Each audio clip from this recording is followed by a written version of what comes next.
Hello and welcome back to Star Citizen. My name is Even Lease, and today on 10 Minutes More or Less Ship Review, right behind me, the A2 Hercules by Crusader. Let's go ahead and take a look.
All right, welcome back to another ship review. Today, the Crusader A2 Hercules. This ship is pretty big, and it's a bomber, so it's got, quite a bit going for it, and we're going to talk about what that is. First of all, let's talk about the giveaway that is ending in just a few days. The Golem is about to be won by somebody, so good luck to whoever, and you're awesome, so I appreciate it. You all are awesome. So thank you for being here.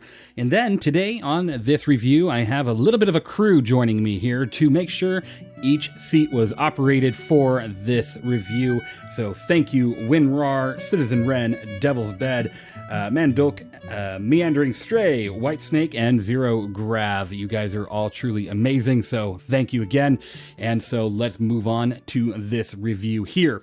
The A2 Hercules is a bomber through and through, but it can do much more than just that, from package delivery to cargo, and we'll talk about each stat with that, and as well as bounty hunting, honestly. You could probably bounty in this thing even without a crew, especially now that you have more control over some of your guns. So, this ship is $750 if you're to buy it on the Pledge Store, or if you buy it in-game, it is $44,296,876 aUEC. This ship is 70 meters wide, 94 meters long, and 23 meters high, so it's definitely not a small boat, and it has a 39-minute and 14-second claim time with a 13-minute and 4-second expedited time. So what that means is in 13 minutes, if you expedite it, you'll be able to easily get in your ship again if it was previously destroyed. Otherwise, this ship does have a lot of firepower. If you're looking at the pilot only, it has a total of 3,192 damage per second, and that's due to the two size 5 M7A laser cannons, as well as the two size 4 M6A laser cannons on the bottom. With the most recent update, this ship, as well as the M2, the pilot now has control over that chin turret, as long as somebody's not operating the seat that usually controls it, which is really amazing, especially if you fly this ship more or less with solo or only with one or two people. You can have them mount the other turrets while you take control of your forward-facing guns right there on the top and the bottom, which is really amazing. Now, you do have 6 remote turrets, giving a total of 6,680 damage per second, which most of them are on the bottom of the ship. You only have one up top, and that's on the rear. And that kind of tells you right there, this ship is meant to bomb a target while strafing it from underneath. Now, if you're being attacked, you can absolutely roll this ship, even though it rolls really slowly. You can roll it and hope that these turrets are able to help you in some sort of self-defense. Now with that, you do have the 2 size 4 M6A laser cannons. You have 2 size 4 CF447 rhinos. You have 2 size 5 OMSCI 9 laser cannons. You have 2 size 5 M7A laser cannons, and you have 2 size 5 CF557 Galderines. Now the OMSCIs, I might have gotten the number wrong, but it is a size 5 gun, and they are quite powerful, to say the least. Now, this ship, like I said, is a bomber, so you got to be wondering, what type of bombs are you dropping? Well, you have 4 of them, and they're size 10 Colossus bombs. As you can see right here, this thing makes an impact, and it is deadly to anything it is dropped on when it works. And I do say when it works because sometimes right now, if you pull out the bombs as the pilot and press the drop button, nothing happens. Nothing. But which is really weird, because then if you cycle through and you swap back, sometimes the bomb will just drop right then and there, and not when you intended to. So you might be in a little bit of trouble if that happens. But when they do work and you are hitting your target, they do massive damage, clearing whole battlefields of targets from ships, tanks, infantry. It doesn't matter. It will do it. Now, you also have a great defensive capability outside of your weapons with 3 size 3 shield generators, giving you a total of 156,600 quadrant shield. Now, that is a good amount of shield, especially since it's quadrant. You can focus on a certain face of that shield to really help defend your ship.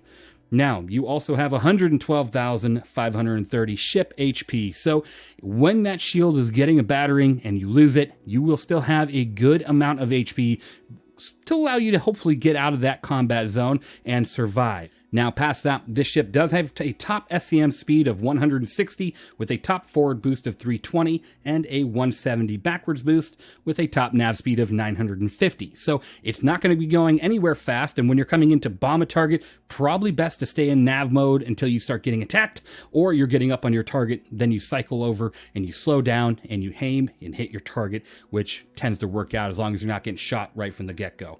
Now, you do have a 20 18-30 pitch yaw roll, which is absolutely horrendous, with a boosted 30-27-60. Still not so great, and you run through your boost pretty quick, so it's definitely nothing to count on. Now, you have 132 SCU of hydrogen fuel and 6.6 SCU of quantum fuel, which is actually a pretty good amount for fuel, right? So you're going to be able to go so many different places without ever having to worry about, having to refuel right then and there. But then again, if you drop your bombs, you're going to have to rearm anyways. Now, talking about those bombs, I will tell you, if you drop off 4, it costs 2.5 million UEC to replenish those. So as of right now, you're probably going to find other means to get your bombs back instead of spending 2.5 million UEC each time you drop your load. So I wouldn't want to do that, and I don't blame you.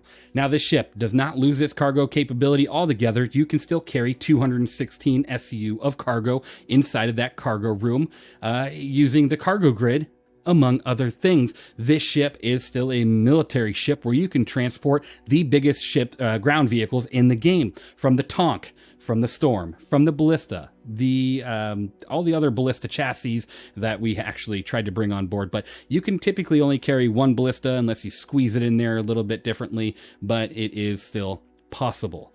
Now, with that, let's go ahead and take a look at the interior of this ship, and starting with the front of this ship here, it does have multiple ways to get in. From right here, you have the front ramp. This is the front ramp that allows you entry into this ship, which is fantastic. This is where you'd actually load your vehicles with this, because at the back ramp, it doesn't allow you as easily just because of the bomb bay areas.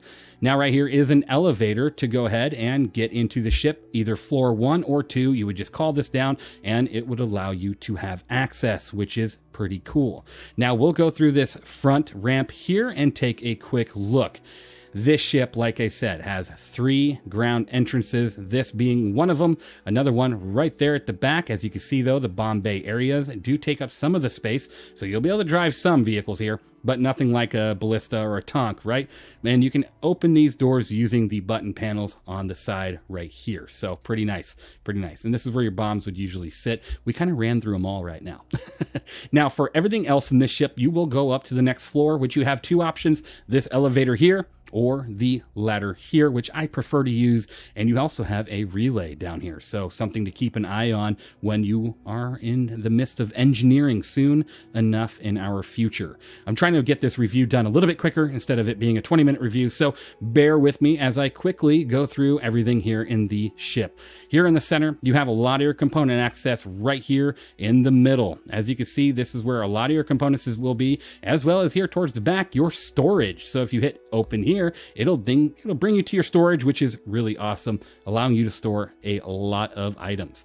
Now, if you make your way through this door or this door over here, this does go to your, yes, the turret control room, where you'll be controlling all of your remote turrets. Well, not all of them, but most of them right here in this turret control room, which is pretty nice. It's a nice little area. We even have someone here on board right now controlling one of the guns, keeping the skies clear, even though it's pointing the ground.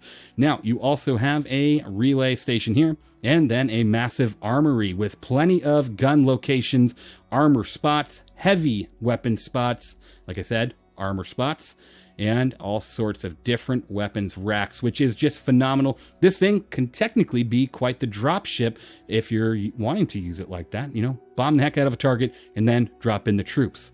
Now, if you take a look further back, you do have more of your components here on the sides by your engines, as well as another relay, which will be mirrored on the other side. So something to, think about when you're looking for all these relay panels that might have issues.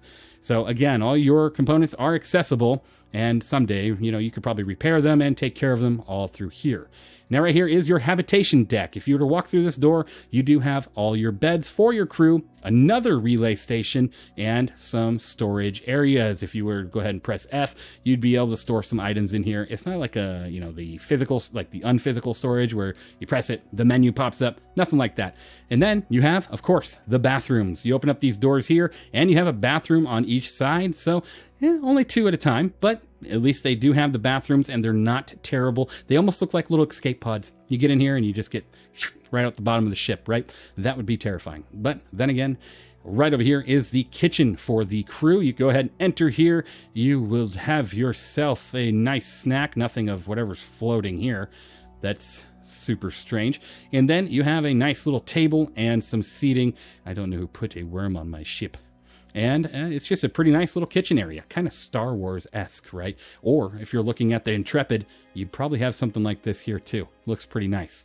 Now we're going to go ahead and make our way towards the front of the ship to show you where the pilot will sit down and control a lot of everything. A fire extinguisher. Nice to know where that's at, right? So if we make our way through this door, you do have more component areas right here on the right and left, as well as another relay. And then if you keep on opening these doors, you'll see pretty quickly there's just components everywhere. Like I said, this thing has 3 size 3 shield generators. So here's 2 of them. It's just, these things are littering this hallway.